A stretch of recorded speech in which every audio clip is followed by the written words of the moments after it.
Buenas, mi nombre es Jorge Páez y hoy voy a hablar sobre el foro número 3 de la materia de elementos de máquinas 2, con referente al tema de transmisión flexible. Además de los engranajes, como habíamos comentado anteriormente, existen otros elementos mecánicos que son utilizados para transmitir lo que son las potencias entre ejes. Tales elementos son llamados de naturaleza flexible, en lo que podemos encontrar lo que son las bandas o correas, los cables y las cadenas.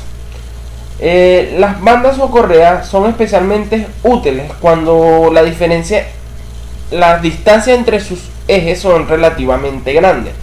¿Qué pasa si utilizaríamos engranaje en dichos ejes? Esto haría que el mecanismo se hiciera pesado, sería grande y sería muy costoso.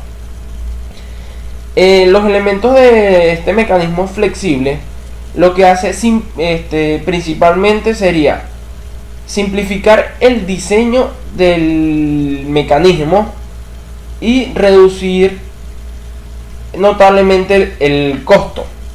Gracias a su naturaleza elástica y generalmente la gran longitud que son utilizadas tiene como ventaja que contribuye a aumentar la vida útil y le confiere una gran absorción de cargas de choque, amortiguamiento y separación de vibraciones.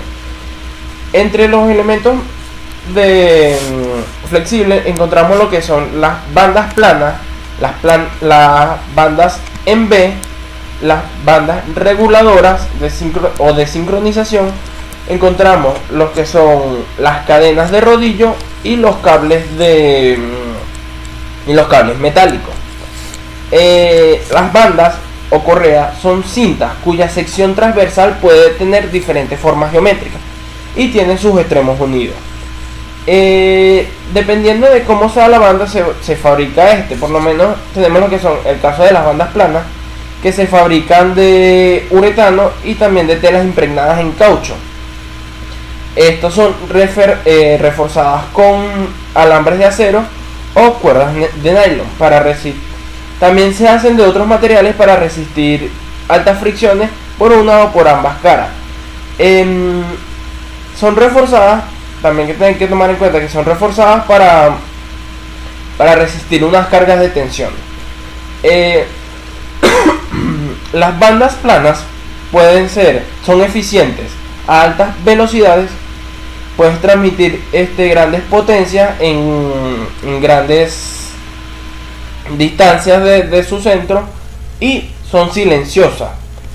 Las bandas planas tienen una alta eficiencia y pueden alcanzar valores hasta de un 98-96% más o menos, los cuales son muy comparables a los que obtienen lo que son las transmisiones de engranajes. Tenemos lo que son las bandas en B o de sección trapecial. Esta se construye de tela o cordones de refuerzos que pueden ser de algodón, rayón o nylon. Luego de esto son impregnadas con un caucho o hule. A diferencia de las bandas planas, las bandas en B necesitan de poleas ranuradas o de sección similar y se utilizan para distancias entre ejes más cortas. Las correas o bandas en B son menos eficientes que las planas, pero pueden montarse paralelamente una al lado de la otra. La distancia entre centros no debe ser mayor que 3 veces la suma de los diámetros de la polea o menor del diámetro de la polea mayor. También encontramos lo que son las bandas reguladoras o de sincronización. Esta se hace de telas recubiertas de caucho o hule y núcleos de alambres de acero.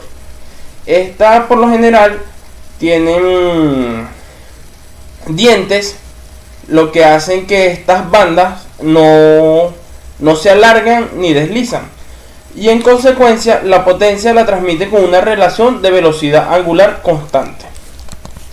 Después encontramos lo que son las transmisiones de cadenas de rodillos, que son de transmisión articulada, fabricada normalmente de acero, aunque también existe hechas de otros metales comunes. Son utilizadas en una gran cantidad de dispositivos mecánicos. Lo podemos encontrar en lo que son las bicicletas, las máquinas agrícolas y transportadores, entre otros muchos otros mecanismos. Sus características principales podemos notar que son que no producen resbalamiento, se mantiene una constante la relación de velocidades, su rendimiento es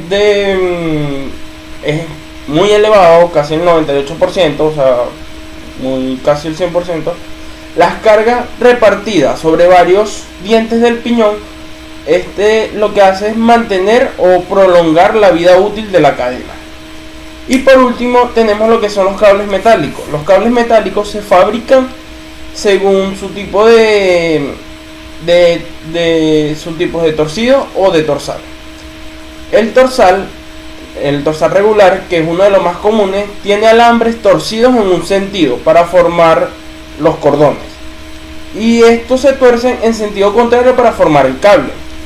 En el cable terminado, todos los alambres quedan aparentemente paralelos al eje del cable, y los cables de torsal regular no se retuercen o se destuercen y son fáciles de manejar.